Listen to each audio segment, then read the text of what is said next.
Hello, Sula here from MistyHilltops.com. Thanks for stopping by. I have another page for my Winter 2018 mini album, which is a 4x6 mini album, and I'm scrapping these photos, and I'm using the digital version of the collection Hello Winter by Carta Bella. So this one is again with 3 paper flags. The previous page had paper flags, but it's actually not in that order in the book. There was a little mix-up, and I am putting it in a different part of the book. So anyway, so the paper flags, I try not to have the same design after one page after the next, and so clearly here I am not using yet another paper flag design very close to the other page. And so here I decide that I want to have the background have a little bit of a messy stamping there, and I put the paper flags on the page already just to figure out, to make sure that there will be enough of the stamp that will be visible after I glue down the papers.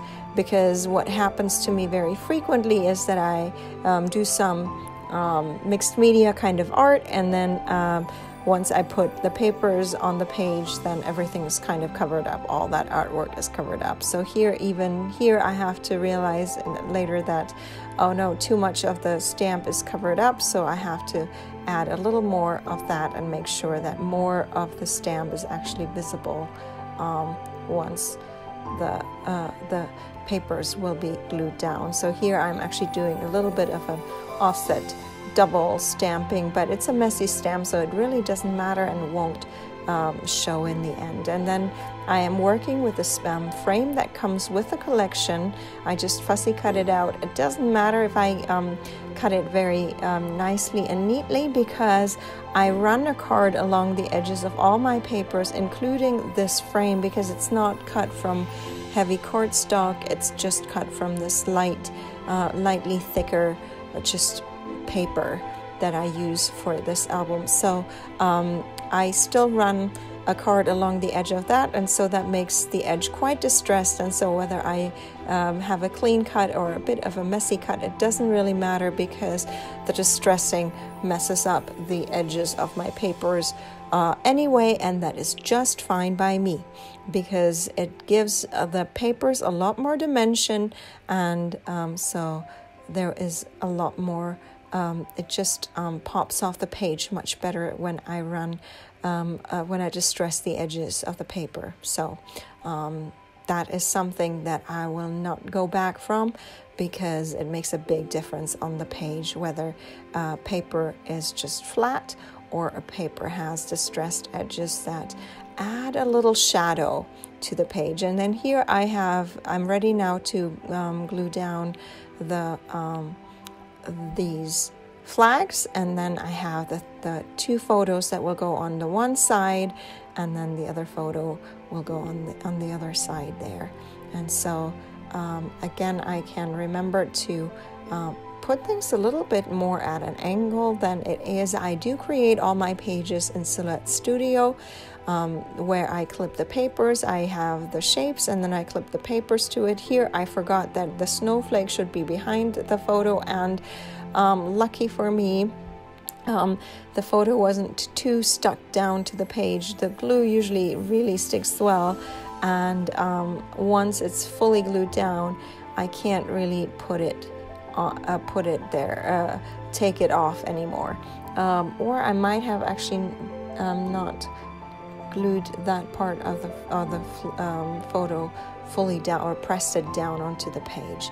Anyway, here I am now layering up behind the other photo, just to give it a bit of a clustering on that page, because I'm not using more pattern papers for this one, so I decided to go with more clustering there.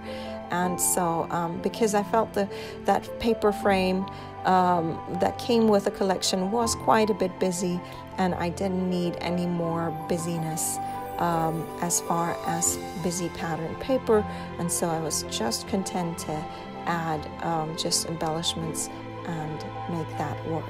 Here I have more embellishments that I can just mostly fussy cut.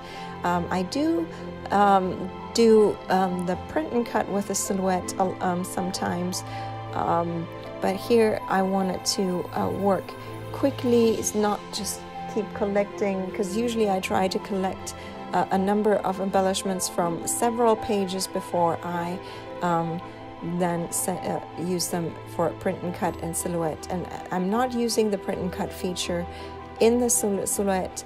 I think it doesn't work all that well, and so I have my own method, and there's a video on how I do that if you're interested.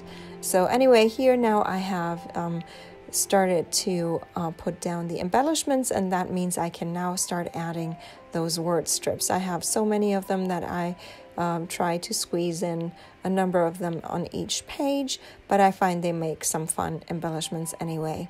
And so here I am adding these word strips.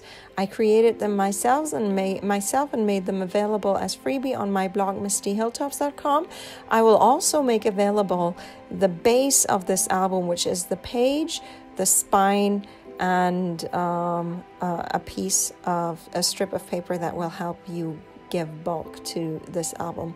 So all of that I will make available as freebie sometime in the future, so keep coming back to mistyhilltops.com to check out all the freebies that I'm sharing there. There's freebies for digital scrapbooking as well as physical scrapbooking the traditional way, and so you might not want to miss out on them. There's a whole lot of freebies available already. So here I am just finishing up the clustering there with the word strips there, and here I had this snowflake still lying around from a previous page. I made too many that I felt I wouldn't be able to fit, and then I thought, okay, I can add this snowflake right here. It's actually from Stampin' Up, and it just comes with a stamp and a die cut that goes along with it. And then I still need to decide where do I want. I usually try to go with 3 clusters.